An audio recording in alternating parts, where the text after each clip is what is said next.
Nous voilà aujourd'hui avec Maître Pujol. Bonjour Michel, bonjour à tous. Bonjour Adrien. Nous allons parler aujourd'hui de la médiation pour les conflits dans le domaine sportif. Pourquoi ? Oui, un domaine assez large, mais finalement, le milieu du sport n'échappe pas aux conflits. On le voit tous les jours dans l'actualité, on entend tous les jours parler, même dans les grands médias nationaux. Alors pas forcément, il n'y a pas toujours les noms, il n'y a pas toujours l'identité ni les montants, mais des conflits dans le sport et dans l'environnement du sport, il y en a beaucoup. Et avant d'arriver au tribunal, on peut faire affaire à un médiateur.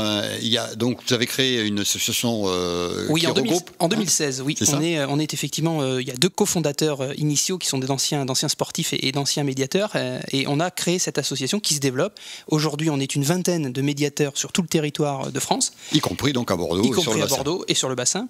Et on intervient auprès tant des structures associatives du sport qui sont amateurs, en matière de règlement de conflits, et ça peut arriver, et ça peut nuire même parfois au fonctionnement même des clubs, tant au niveau professionnel. On a eu des cas récents. Alors, on va y revenir. Ouais. Donc, en fait, pour être tout à fait clair, ça concerne les présidents de clubs, donc d'associations, oui, les joueurs, l'encadrement, les sponsors, les organisateurs d'événements aussi, parce que là, dans la période Covid, il y a eu des annulations, donc il peut y avoir des problèmes de contrat, des problèmes dans les vestiaires. En fait, ça concerne tout type de tension ou de conflit latent ou avéré dans le sport, sauf la matière qu'on appelle fédérale, c'est-à-dire les règlements sportifs. On n'a aucune possibilité de se substituer, par exemple, à la Fédération française de football, donc on ne traite pas du règlement sportif.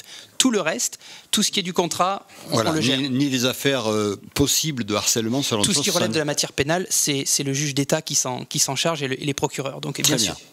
Alors, sur cette médiation, est-ce que vous avez des exemples à nous Oui, alors deux petits exemples rapides. On a eu, il y a quelques années, il y a 2 ans maintenant, alors on ne peut pas évidemment donner les noms, l'avantage de la médiation, c'est la confidentialité. C'était un club de foot de grande réputation, et l'un des joueurs avait, si vous voulez... c'est pas le PSG, hein ? C'est pas le PSG, c'est pas... on ne dira pas de nom.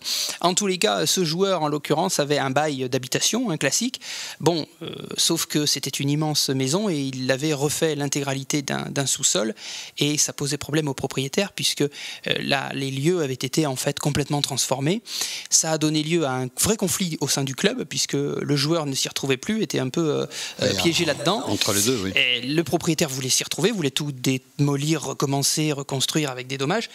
Et une médiation a pu se mettre en place de sorte qu'il trouve en fait un accord, et finalement cette salle a pu être, en l'occurrence ce sous-sol, réaménagé, et les choses se sont faites en bonne intelligence grâce à un médiateur. D'accord. Donc on voit que ça sert. Un autre exemple peut-être sur un club peut-être plus petit. Oui, un club local. On a eu le cas pour un club en fait de sport local, et on a réussi à faire une médiation entre un extérieur qui était un coach en fait préparateur physique, qui avait des missions et dans lesquelles il y avait un vrai conflit avec le directeur sportif.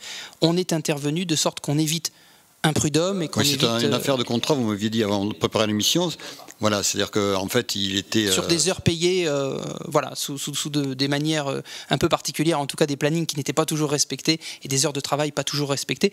En tout cas, ils ont abouti à un accord, et je pense que l'essentiel, c'est ça, et c'est que le club s'en tire à meilleur coût aussi au niveau et financier et émotionnel, puisque ça mettait tout le monde en difficulté.